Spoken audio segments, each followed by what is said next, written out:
মরশুমের প্রথম derby, Kolkata football লিগের বড় ম্যাচ, মুখোমুখি মোহনবাগান ইস্টবেঙ্গল, আগামী ২৬শে জুলাই। এবারের আয়োজক কল্যাণী স্টেডিয়াম। কল্যাণীতে এটাই হবে দ্বিতীয় ডার্বি। তবে ২০১৬-য় আয়োজিত প্রথম ম্যাচটি শুরুই করা যায়নি।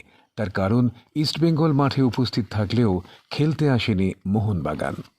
আক্ষরিক অর্থে দ্বিতীয় ডার্বি, কারণ আগের যে ২০১৬ সালে এখানে ডার্বির আয়োজন হয়েছিল, ইস্টবেঙ্গল মাঠে নেমেছিল, রেফারি ছিল, সেক্ষেত্রে মোহনবাগান মাঠে আসেনি।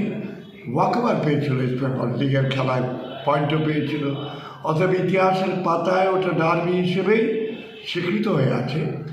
আর খেলা হিসেবে যদি বলেন, তাহলে এবারও এই ২৬ তারিখ দুপক্ষ মাঠে নামলে ওইটি হবে প্রাসঙ্গিকভাবে প্রথম ডার্বি। আসিয়ান কাপ জয়ী ইস্টবেঙ্গল প্রথমবার কল্যাণীতে খেলে ২০০৪ সালে আইএফএ শিল্ডের একটি ম্যাচে। আর ২০০৫-এ এখানে শুরু হয় কলকাতার লিগের খেলা। ওই বছরের ৪ অগস্ট প্রথম ম্যাচে মুখোমুখি হয় কালীঘাট এমএস ও বাটা। খেলাটি অমীমাংসিতভাবে শেষ হয়। দুপক্ষই করে ২টি করে গোল। সে বছরেই প্রাচীন ট্রেডস কাপের আয়োজনও শুরু হয় কল্যাণী স্টেডিয়ামে। ক্রমেই গুরুত্বপূর্ণ প্রতিযোগিতার আয়োজন শুরু হয় সবুজে ঘেরা এই মাঠে। ২০১২-১৩ মরশুমে প্রথমবার হয় আই লিগের খেলা। প্রথম ম্যাচটিতে মুখোমুখি হয় প্রয়াগ ইউনাইটেড ও স্পোর্টিং ক্লাব ডে গোয়া। গোয়ার দলটি জেতে ৩-১ গোলে। ২০১৯-২০ মরশুমে এই মাঠেই আইজল এফসিকে হারিয়ে আই লিগ চ্যাম্পিয়ন হয় কেবু ভিকুনার মোহনবাগান। আর এক বড় দল মোহামেডান স্পোর্টিংও এখানে একাধিক ম্যাচ খেলে।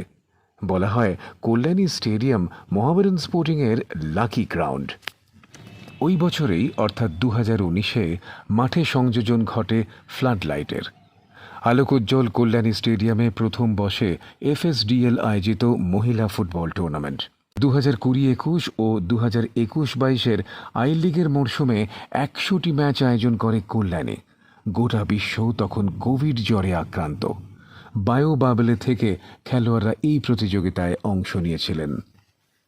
এবার কল্যাণীতে প্রথমবার একে অপরের বিরুদ্ধে মাঠে নামতে চলেছে কলকাতার দুই প্রধান, মোহনবাগান ও ইস্টবেঙ্গল। এই মুহূর্তে স্টেডিয়ামে ব্যস্ততা তুঙ্গে। ম্যাচের জন্য কতটা প্রস্তুত কল্যাণী স্টেডিয়াম? মাঠ ফুটবলের জন্য সে যে কোনো খেলার জন্য মাঠ তৈরি আছে স্টেডিয়াম। যেহেতু ডার্বি বিষয়টা বলছেন, ওর জন্য অতিরিক্ত যা বলতে বোঝায় তা হলো নিরাপত্তা।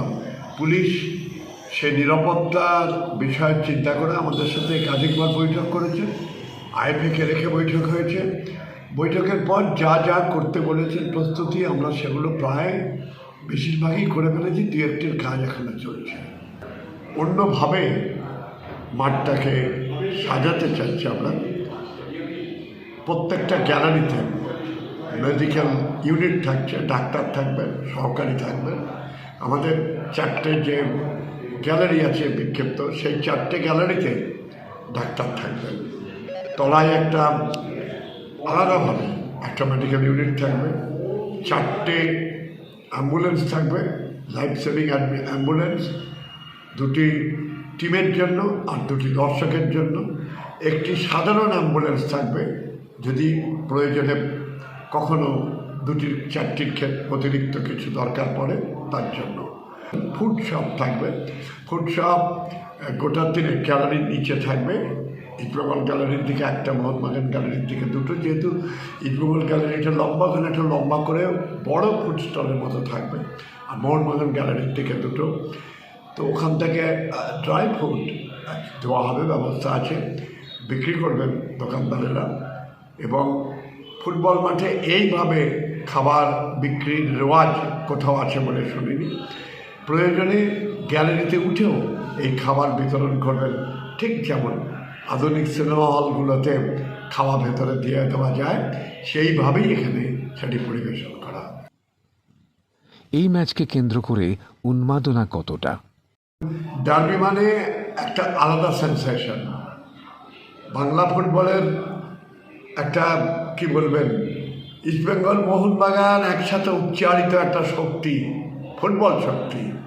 1911 মোহনবাগান, শিবদাস বিজয় দাস ভাদুরীর মোহনবাগান থেকে শুরু করে পরবর্তীতে ইস্টবেঙ্গল যেভাবে ভারতীয় ফুটবলকে শাসন করেছে, মোহনবাগান তার সাথে একাত্ম হয়েছে। অতএব এই দুটো নাম যখন জড়িয়ে একটা খেলার কথা আসে, তখন আপনা আপনি শরীর গরম হয়ে যায়। তরুণ যারা যে সমাজ আছে, যুব সমাজ, তারা মুখিয়ে থাকে ইস্টবেঙ্গল মোহনবাগান দেখার জন্য। ইস্টবেঙ্গল মোহনবাগান ফ্যানেরা আলাদা আলাদা মিটিং করছেন কীভাবে এই কল্যাণী শহরকে সাজিয়ে তুলবেন তারা নিজেদের ক্লাবের আঙ্গিকে।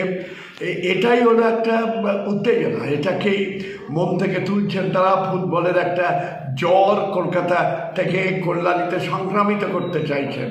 কল্যাণী ফুটবল শহর হিসেবে প্রতিনিয়ত পরীক্ষা নিরীক্ষার মধ্য দিয়ে চলতে থাকছে। ইস্টবেঙ্গল আর মোহনবাগান শহরে ঢুকলেই মোহনবাগানের সমর্থকেরা নিজেরা প্রত্যেকটি পদক্ষেপ ঘটাবেন মোহনবাগানই কায়দায়। আর ইস্টবেঙ্গল সমর্থক তারাও কিন্তু শহরে তার যে আঙিনাটা আছে তার ভেতর দিয়ে হাঁটবেন ইস্টবেঙ্গলের ঢঙে।